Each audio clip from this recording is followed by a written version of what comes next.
ada yang datang. Sudahlah lelah berdiri, menanti-nanti bila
monumen ini dipersembahkan bagi 7 pahlawan revolusi, korban kebiadaban gerakan 30 September PKI yang mencoba mengkhianati Pancasila yang sakti.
Cita-cita perjuangan kami untuk menegakkan kemurnian Pancasila tidak mungkin dipatahkan hanya dengan mengubur kami dalam sumur ini.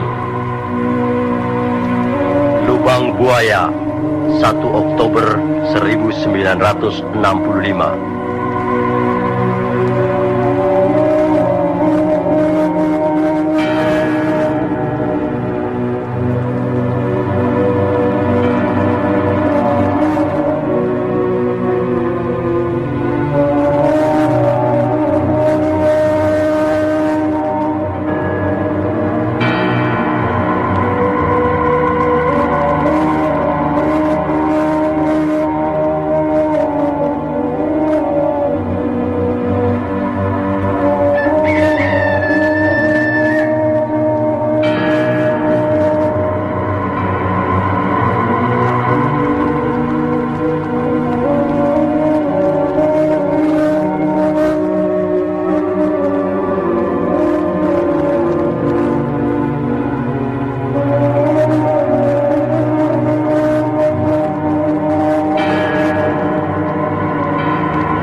Peristiwa penganiayaan ini terjadi pada tanggal 13 Januari 1965 sekitar subuh di desa Kanigoro yang terletak tidak jauh dari kota Kediri.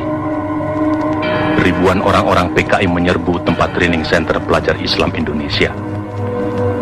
Kecuali melakukan pemukulan terhadap seorang kiai dan beberapa orang guru, mereka menginjak-injak kitab suci Al-Quran. 2 hari kemudian, pada tanggal 15 Januari 1965, di suatu desa juga di Kediri, ribuan orang-orang PKI menyerang petani Sudarno dengan dalih sengketa sawah. Kepala desa yang mencoba meleraikan dan menengahi tidak luput pula dari pengeroyokan dan penganiayaan.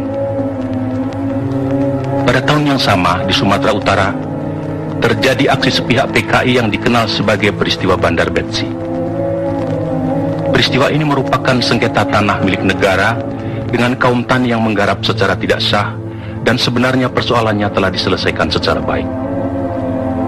Tetapi kaum tani kemudian dihasut oleh orang-orang BTI PKI untuk menduduki kembali tanah itu secara sepihak melawan pemerintah. Dalam peristiwa ini seorang petugas Peltu Sujono tewas karena dikeroyok dan dianiaya. Aksi-aksi sepihak yang didalangi PKI ini juga terjadi di Indramayu, Boyolali, Klaten, dan berbagai tempat lainnya di Indonesia. Sementara itu, sebenarnya pada bulan Desember 1964 terungkap adanya dokumen tentang rencana perebutan kekuasaan yang akan dilakukan oleh PKI. Namun oleh PKI dokumen itu dikatakan palsu dan malah menuduh balik bahwa fitnah itu sengaja disebarkan oleh lawan politiknya, yaitu Partai Murba yang Trotskis, dalam hal ini Khairul Saleh dan Sukarni. Juga dokumen yang semacam pernah tersiar menjelang pemberontakan PKI Madiun tahun 1948 yang juga disanggahnya, namun kemudian terbukti benar. Dalam rangka persiapan gerakan perebutan kekuasaan negara, Partai Komunis Indonesia PKI membentuk Biro Khusus pada tahun 1964.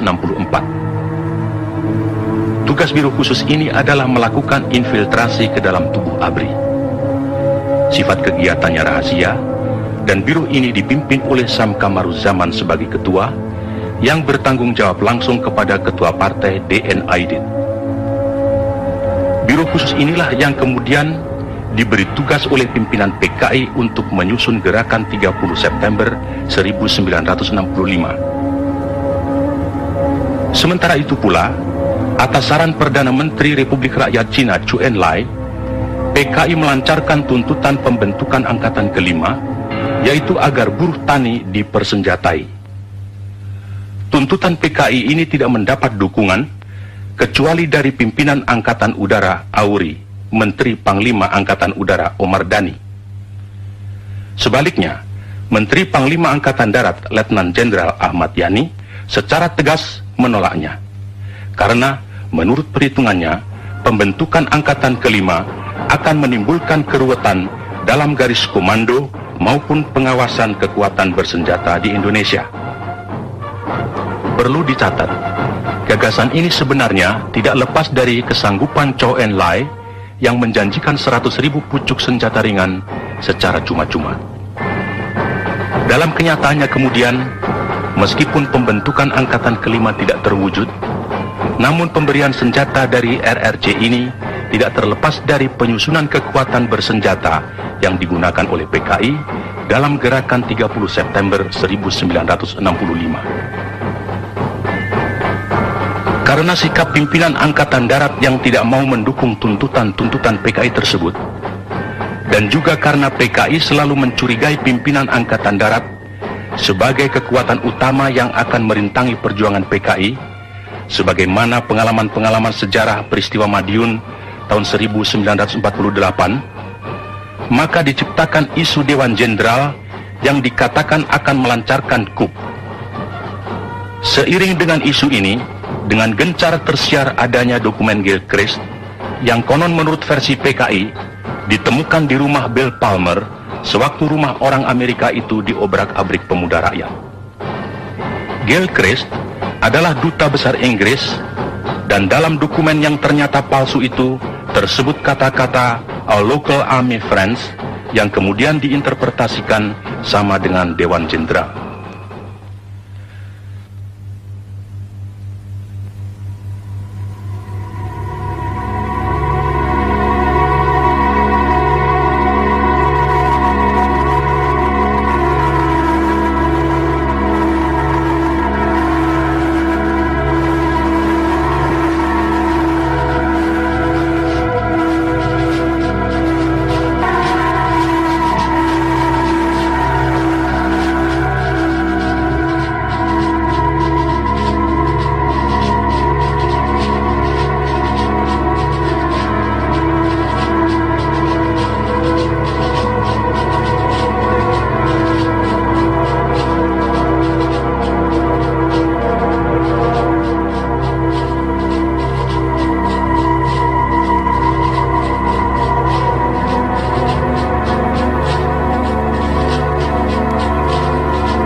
Maaf kawan edit, ada telepon.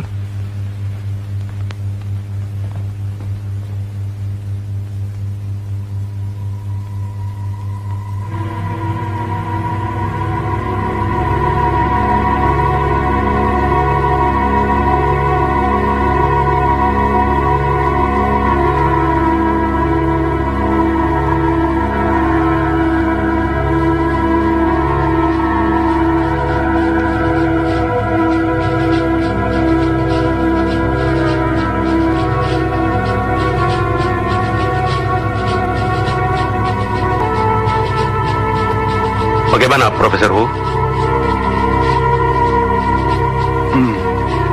根据我们共同的诊断，苏总统的病情已经到了危险的状态，当然，这并不是说完全没有复原的希望，只是有两种可能性是对总统的议题极端不利，那就是若不产生摊贩嘛，便是死亡。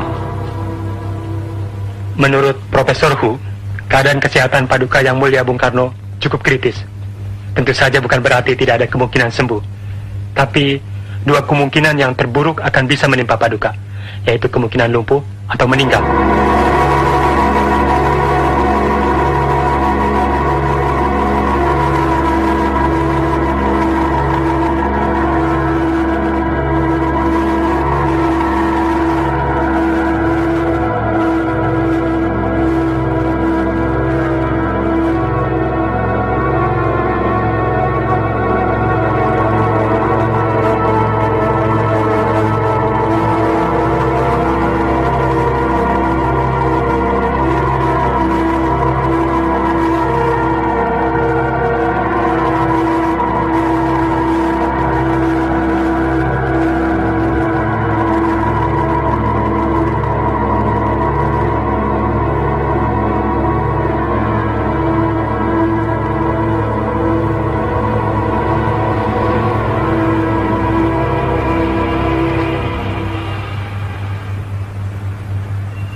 Jangan bersetuju. Lo mau ngantre apa mau ngapain? Jangan ribut. Satu-satu. Ya. Tuh, gua kata juga apa tuh? Ini bocah lagi ini berincik banget sih lagi lo.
Kita harus mendahului.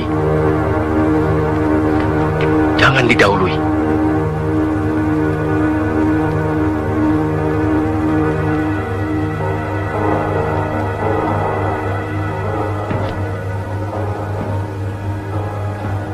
Menurut kawan Aidit, isu Dewan Jenderal yang berhasil kita hembuskan harus terus kita sebarkan secara lebih gencar sampai masyarakat betul-betul yakin bahwa isu itu benar.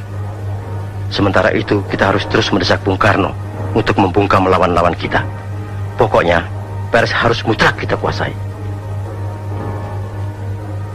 Kawan Sam, sekarang kita sedang memasuki tahap yang paling menentukan dan sangat gawat dalam sejarah perjuangan partai.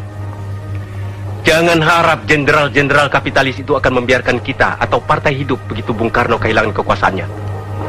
Setelah 5 Oktober nanti, berapa lama lagi, Sam? Kurang 2 bulan lagi, Angkatan Darat pasti akan mengganyang semua kekuatan progresif revolusioner sampai tuntas habis.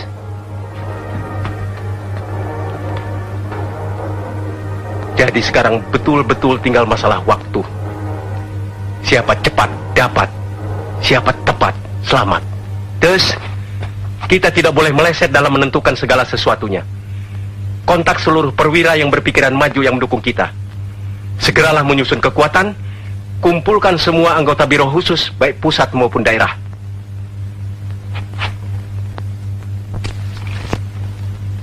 Saya optimis.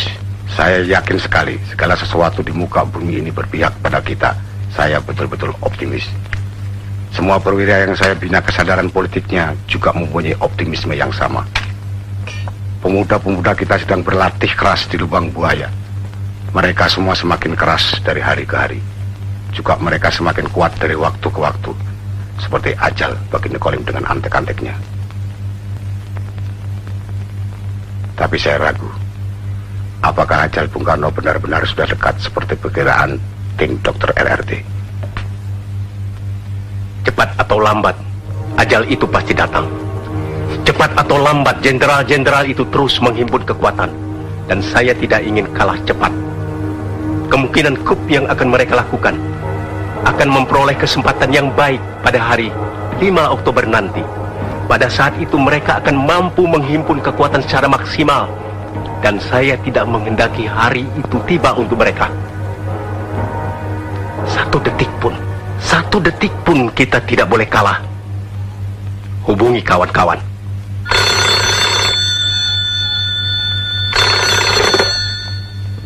Halo, Untung di sini.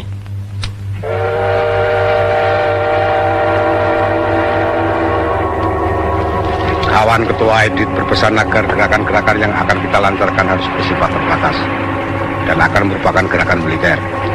Kedua, sasaran utama gerakan adalah para jenderal yang tergabung dalam apa yang dinamakan Dewan Jenderal dan atau jenderal-jenderal atau tokoh-tokoh yang anti partai, yang komunistofobi. Ketiga, gerakan ini harus menguasai instalasi-instalasi vital seperti Telkom, RRI, PTT, kereta api, dan lain-lain. Untuk memimpin gerakan, kita sepakat mengajukan 3 orang calon. Yang terdiri dari perwira-perwira berpikiran maju, yaitu Letnan Kolonel Untung, Komandan Batalion dari Resimen Cakrawirawa, Kolonel Infanteri Latif, Komandan Brigif 1, Kodam 5 Jaya, dan Mayor Udara Suyono, Komandan Pasukan Pengawal Pangkalan Udara. Kita koreksi? Saya kira cukup.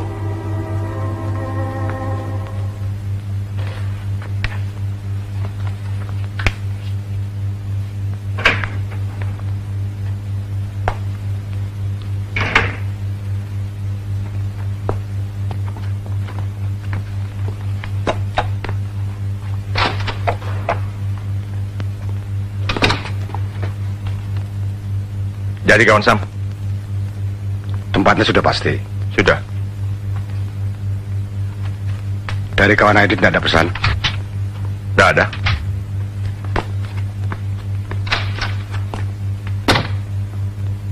Sudah kawan Sam? Sudah.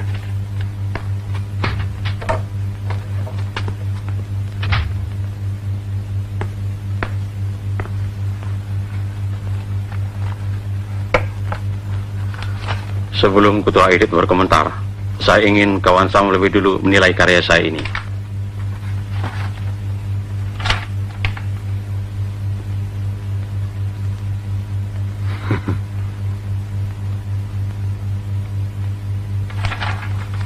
Tapi bagaimanapun, semuanya tergantung pada perkembangan kesehatan Bung Karno. Sesuai Ketua Edit, semua akan berusaha agar apapun dan bagaimanapun keadaannya tetap menguntungkan kita.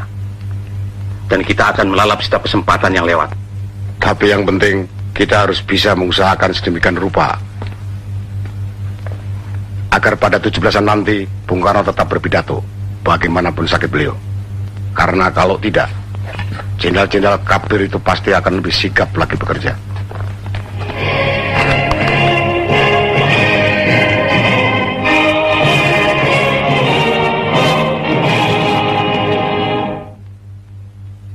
Selanjutnya, Paduka Yang Mulia Presiden, pemimpin besar revolusi, Bung Karno, akan memberikan amanat. Hidup Bung Karno!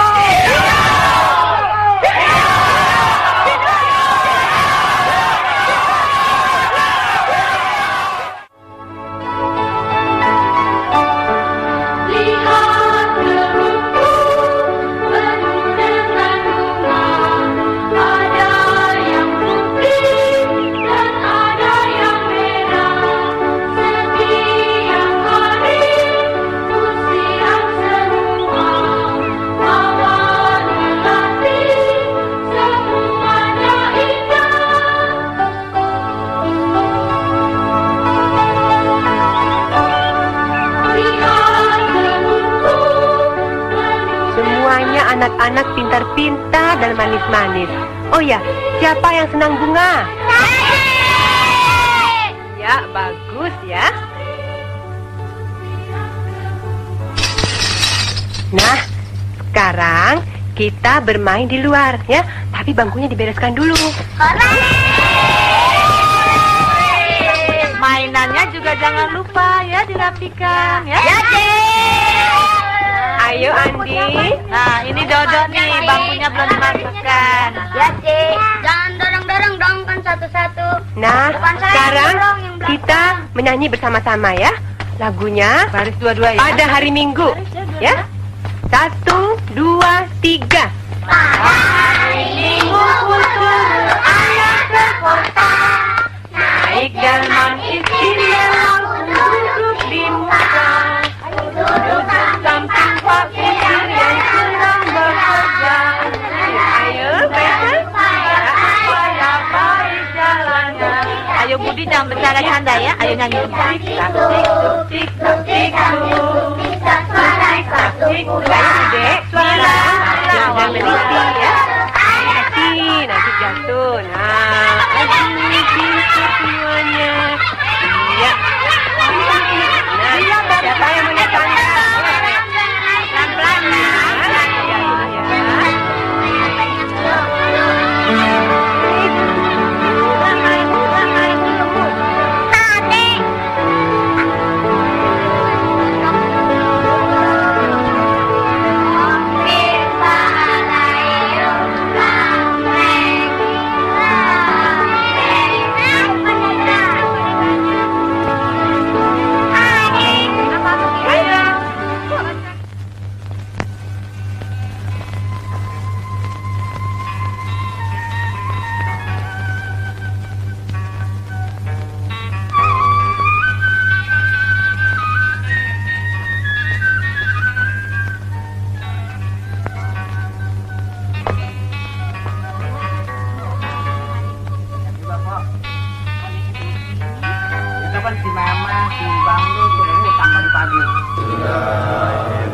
Kenapa sawah kita direbut orang, Mak?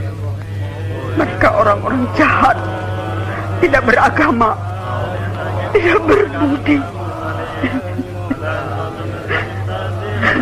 Mak. Ya Allah. Bapak orang baik, mantri air yang baik. Siapa yang membunuh Bapak, Mak? BPI, komunis, jahat mereka.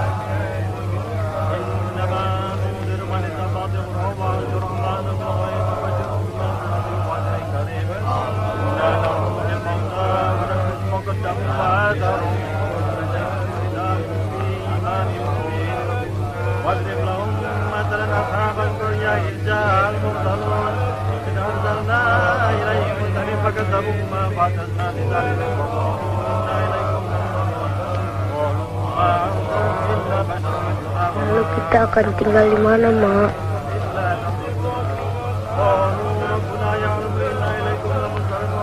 kita coba cari makan di Jakarta. Jakartanya mana, Mak? Jakarta ya ini Jakarta. Jakarta kok begini? Begini apa? Begini. Ayah.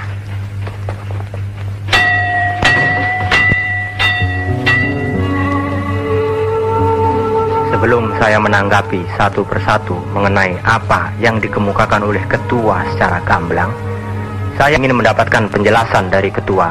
Bukan berarti saya meragukan mengenai Dewan Jenderal.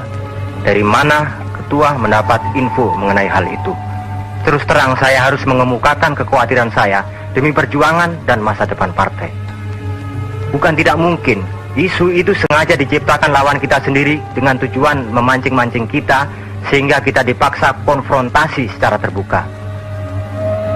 Sebelum membahas hal lain, saya minta ketua mengurus Dewan Jenderal secara terperinci. Terima kasih.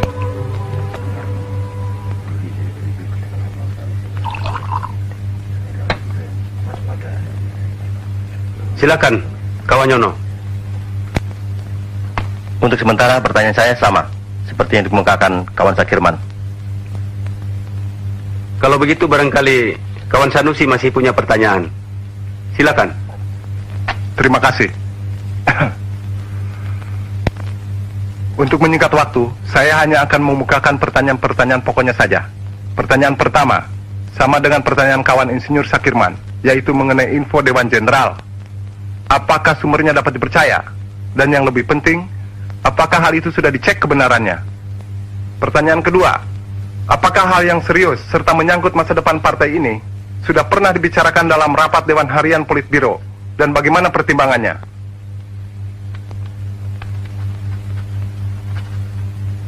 Yang terakhir, saya ingin minta agar ketua yang terhormat menguraikan secara lengkap mengenai perimbangan kekuatan ABRI, terutama apabila nanti perwira-perwira yang progresif revolusioner, perwira-perwira kita bertindak mendahului Dewan Jenderal. Ini betul-betul menyangkut nasib dan masa depan partai. Terima kasih.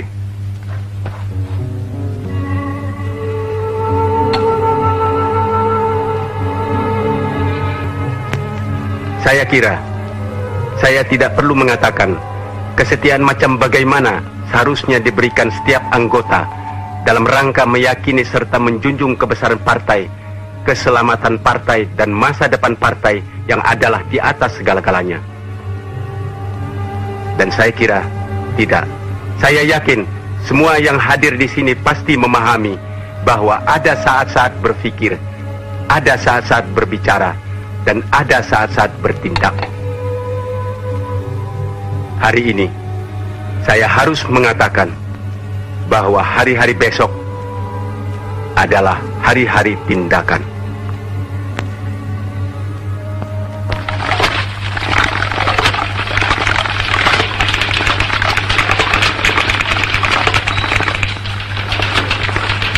Hari ini harus kelar ya, kalau perlu lembur sampai malam. Baik, Pak.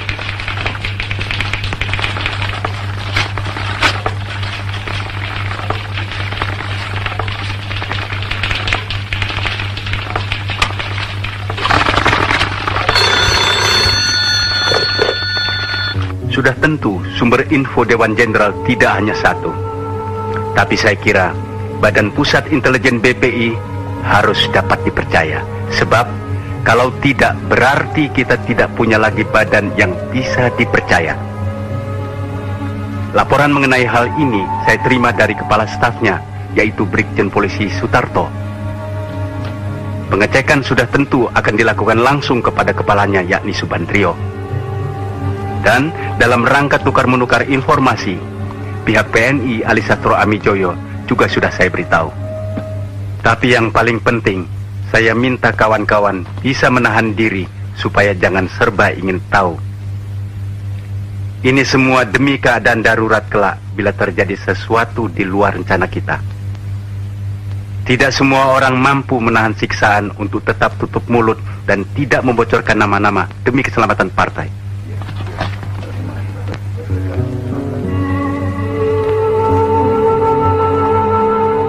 Ada faktor yang menguntungkan kita.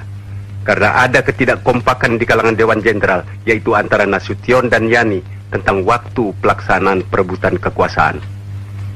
Sementara Alri dan Akri dapat kita netralisir karena kedua angkatan ini sedang sibuk dengan urusan intern mereka sendiri, sementara Auri akan membantu memberikan fasilitas. Maaf, interupsi. Apakah ketua berpendapat suatu aksi akan dapat sukses kalau aksi itu hanya dilakukan di Jawa saja? Terima kasih. Menurut pendapat saya, kunci kemenangan adalah Jawa. Siapa bisa menguasai Jawa, itulah yang menang. Lihatlah PRRI Permesta yang praktis telah menguasai beberapa pulau di luar Jawa. Karena Jawa tidak mereka tarik, maka akhirnya mereka gagal. Jadi Jawa adalah kunci.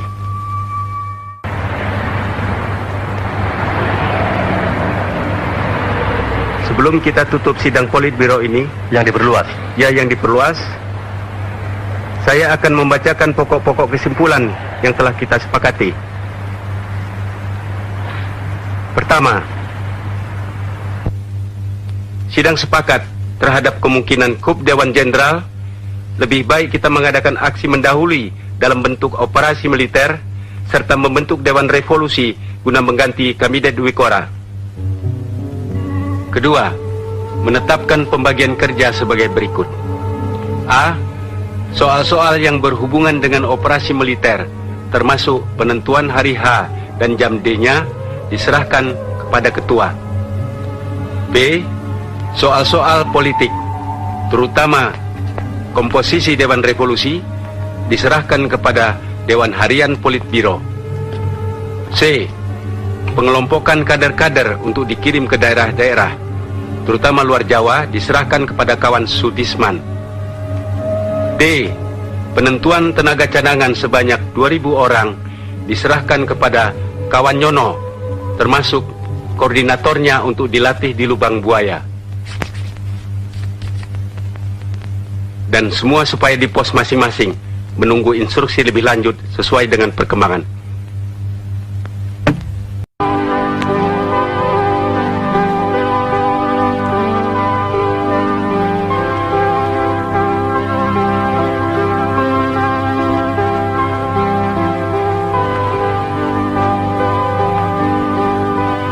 Sudah sama seperti ayah? Sudah sama.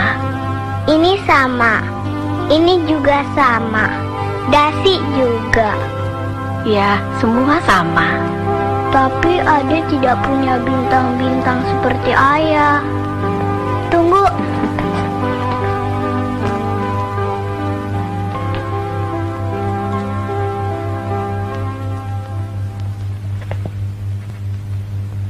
Aduh, anak mama bukan main.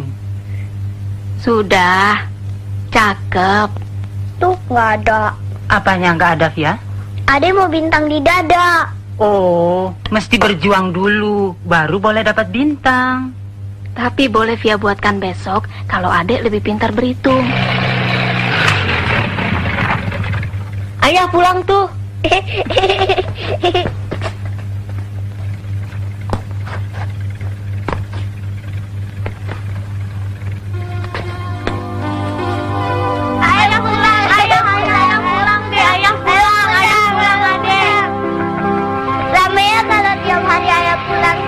Mana bisa, ayah kan sibuk. Ayah, Ade mau bintang yang banyak. Baju Ade mau seperti ayah. Ya, Yanti ikut belajar menari boleh kan? Latihannya sore kok. Ade juga mau nari, tapi Ade mau bintang dulu. Via bilang besok Via mau bikin bintang buat Ade.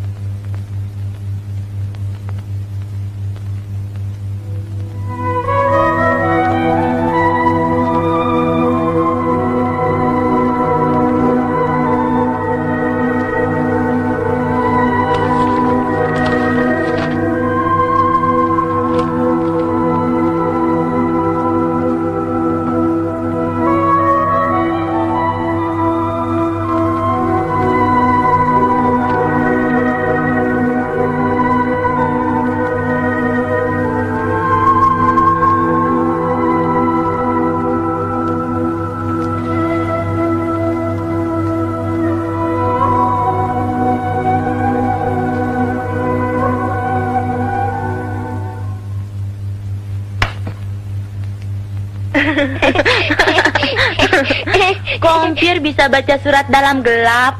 Oh.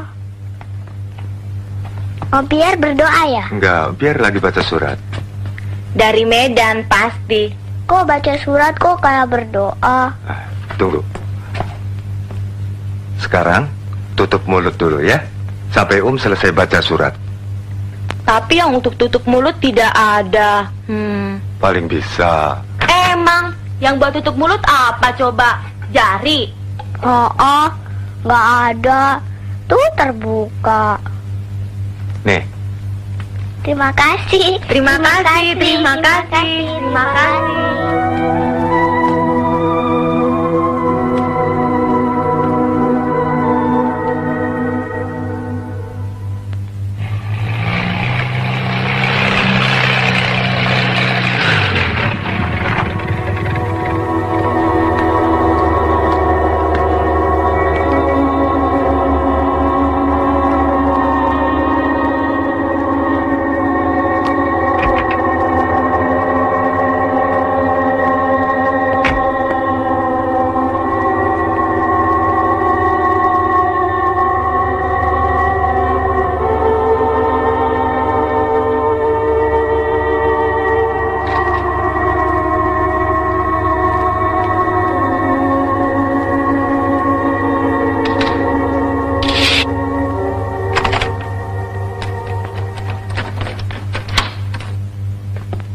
Di mana-mana di dalam sejarah, kalau raja sakit, negara ikut sakit. Malam ini saya ingin menyampaikan berita yang cukup gawat mengenai adanya Dewan Jenderal yang akan melakukan suatu gerakan apabila Bung Karno wafat. Kawan-kawan dalam barisan para perwira yang progresif revolusioner terpanggil oleh suatu kewajiban suci. Mulai malam ini, siapa saja yang merasa sebagai perwira muda berpikiran maju harus saling merapatkan barisan.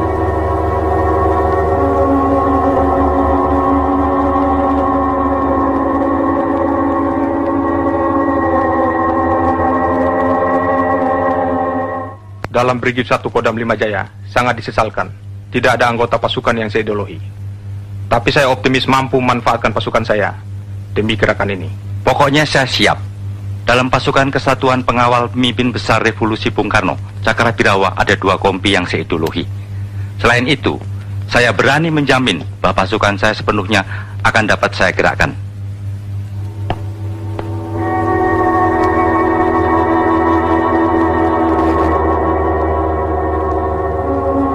Jadi kekuatan militer di Jakarta Raya ada 60.000 orang yang terdiri dari Depat, Kodam, Kodim, Kostrat, dan lain-lain, termasuk RPKAD dan pasukan yang ada di Cijantung. Artinya kita perlu mengimbangi kekuatan itu dengan menggerakkan massa yang progresif, revolusioner, di samping tambahan pasukan-pasukan yang kita bina dari Jawa Tengah dan Jawa Timur. Saya telah mendapat jaminan dari Mayor Sukirno bahwa pasukannya Batalion 454 akan dapat digunakan. Saya juga optimis mengenai Batalion 530. Lalu, untuk memimpin gerakan militer ini, siapa orangnya? Dalam hal apa saja, kita harus hati-hati. Gerakan ini harus mengesankan suatu gerakan murni intern Angkatan Darat. Karenanya, Letkol Untung sebagai orang baru di Jakarta dan boleh dikata tidak dikenal, sangat tepat untuk memimpin gerakan. Faktor ini juga ditambah dengan kedudukan Letkol Untung sebagai Komandan Satwal Cakra. Sesuai dengan tema gerakan, yaitu menyelamatkan pemimpin besar revolusi Bung Karno. Maka sebagai pengawal pribadi, Letkol Untung sangat tepat.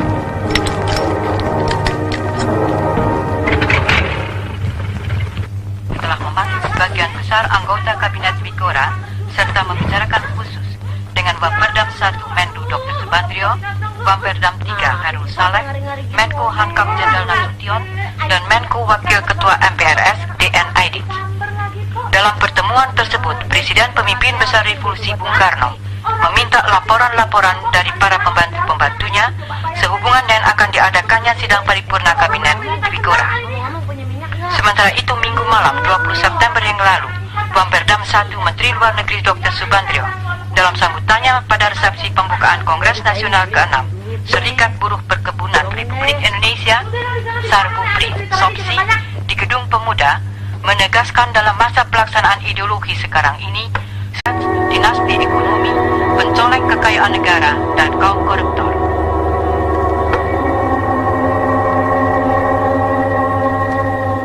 Supaya tidak memperluas front, menurut kawan Aidit, sasaran penculikan supaya dibatasi hanya ke 7 jenderal yang sudah disepakati dan tidak menambahkan nama-nama Hatta, Hairus Saleh, dan Sukendro. Jadi jelas sasaran penculikan adalah Jenderal Nasution, Jenderal Yani, Jenderal Suprapto, Jenderal Parman, Jenderal Haryono, Jenderal Penjahitan, serta Jenderal Sutoyo. Saya kira cukup jelas. Sekarang saya persilakan Kolonel Latif untuk menguraikan rencana operasinya dan kawan Letnan Kolonel Untung silakan menanggapinya bila perlu. Kawan-kawan dalam barisan para perwira yang progresif revolusioner terpanggil oleh suatu kewajiban suci. Mulai malam ini, siapa saja yang merasa sebagai perwira muda berpikiran maju harus saling merapatkan barisan.